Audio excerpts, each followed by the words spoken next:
नमस्कार दोस्तों, आज हम बात करेंगे पूरे हिजाब रो मामले के बारे में कि क्या है इसके पीछे का सच, किस तरह पाकिस्तान ने इसको बढ़ाने में अपना साथ दिया।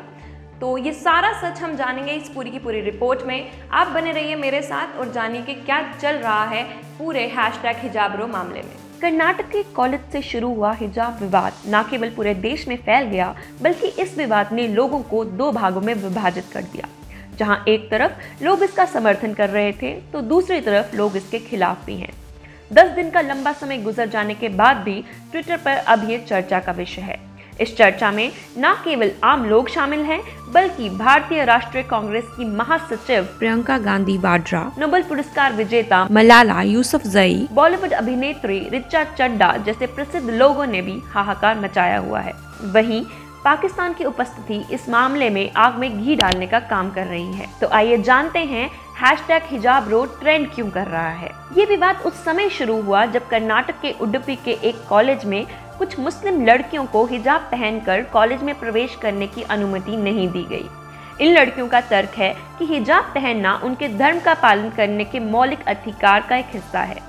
बाद में ये राज्य के अन्य हिस्सों में भी फैल गया और हिंदू छात्रों ने भी भगवा शॉल पहन के प्रतिक्रिया दी। अवसरवादी इस हिजाब विवाद में शामिल हुए और अपने मकसद के लिए लोगों को वास्तविक परिदृश्य से गुमराह करने की कोशिश करते रहे। कुछ राजनेताओं और पत्रकारों ने इसे महिला सशक्तिकरण का मुद्दा बनाते हुए कहा कि लड़की का अधिकार है कि वो जो पहनना चाहे वो पहन सकती है और इसे #लड़की हूँ लड़ सकती हूँ के तहत ट्रेंड कर दिया। कुछ लोगों ने इसे हिंदू मुस्लिम एंगल देने की कोशिश की, क्योंकि उनका कहना है अगर मुस्लिम लड़कियों को हिजाब की अनुमति दी जाएगी तो हिंदुओं को भी भगवा शॉल पहनने की अनुमति होगी। #सैफरन शॉल के तहत इस विषय को भी ट्वीट किया गया। ऐसा लग रहा था अब देश अलग अलग रंगों की लड़ाई में बंट गया है, क्योंकि #ब्लू शॉल्स के साथ दलित भी मैदान में आ गए जो मुस्लिम महिला के हिजाब पहनने के समर्थन कर रहे थे। कुछ ने इसे राजनीति से प्रेरित एंगल दिया कि ये CAA और किसानों के विरोध के बाद भारत में एक और अशांति फैलाने के लिए शुरू किया गया है।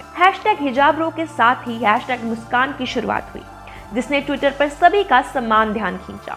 इसका प्रयोग न केवल भारतीय मूल के द्वारा किया गया, बल्कि कई प्रसिद्ध पाकिस्तानी हस्तियों ने भी इसमें शामिल होकर आग में घी डालने की कोशिश की। उन्होंने मुस्कान खान को कॉलेज में भगवा शॉल पहने कुछ छात्रों के सामने दलेरी से अल्लाह अकबर का नारा लगाने की सराहना की। कई पाकिस्तानी अकाउंट ने मुस्कान की सराहना करते हुए उन्हें मलाला यूसुफी से अधिक शक्तिशाली माना। हमारा दूसरा हैशटैग था #हिजाब इज आवर राइट को #हिजाब रो के साथ ट्रेंड मिला, जिसमें ज्यादातर ये कहा गया कि संविधान ने हमें धार्मिक स्वतंत्रता का अधिकार प्रदान किया है और हम इसे हासिल करेंगे।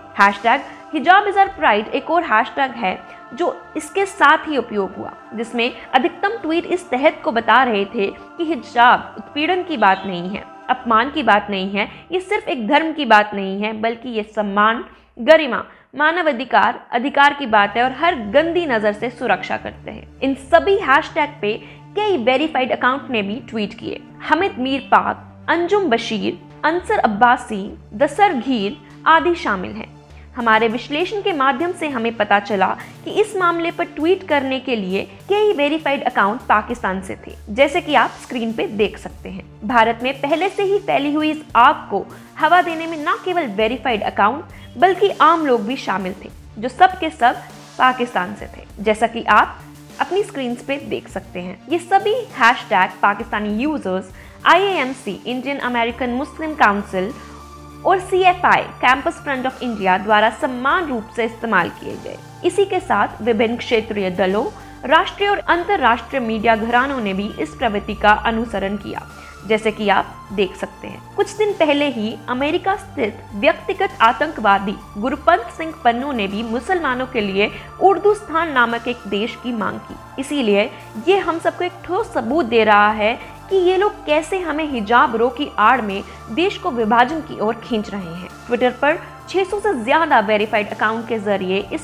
हैशटैग पर ट्वीट किए गए, जिसमें से कुछ शामिल हैं NDTV, आज तक, times of India, Sardesai Rajdeep इत्यादि। इस दिए गए ग्राफ में हैशटैग के साथ इंटरैक्ट करने वाले यूजर्स की टाइमलाइन के बारे में बताया है, जिसमें देखा जा सकता है कि 10,000 से अधिक यूजर्स इस हैशटैग के साथ जुड़े थे। वहीं 9 फरवरी 2022 को 100 से ज्यादा अकाउंट बनाए गए थे। इन ग्लोबल मैप पे उन देशों को दिखाया गया जहां से यूजर्स ने हैशटैग पे सबसे ज्यादा ट्वीट किया।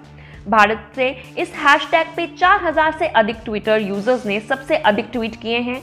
इसके बाद पाकिस्तान में 1600 से अधिक ट्विटर यूजर्स ने ट्वीट किए हैं। अतः हैशटैग हिजाब रो का विश्लेषण करते हुए हम इस निष्कर्ष पे पहुंचे कि इस हैशटैग का उपयोग कई राष्ट्रीय और अंतर्राष्ट्रीय असामाजिक तत्वों द्वारा किया गया है, जो हमारे देश को विभाजित करने और उसे नुकसान पहुंचाने में लगे हुए हैं। IAMC, Indian American Muslim council, CFI, campus friend of India और पाकिस्तानी अकाउंट ने इस हाग में हवा दी है। विभिन्न अकाउंट, हैशटैग और टूलकिट का इस्तेमाल मुख्य रूप से copy paste, word to word किया गया, ताकि अप्रिय वातावरण बना के इसे पूरे देश में फैलाया जा सके। इस पूरे विश्लेषण से ये साबित होता है कि हैशटैग हिजाब रो एक सुनियोजित प्रचार है और कुछ नहीं। ऐसी और रिपोर्ट्स के लिए बने रहिए डी फ्रैग के साथ। धन्यवाद।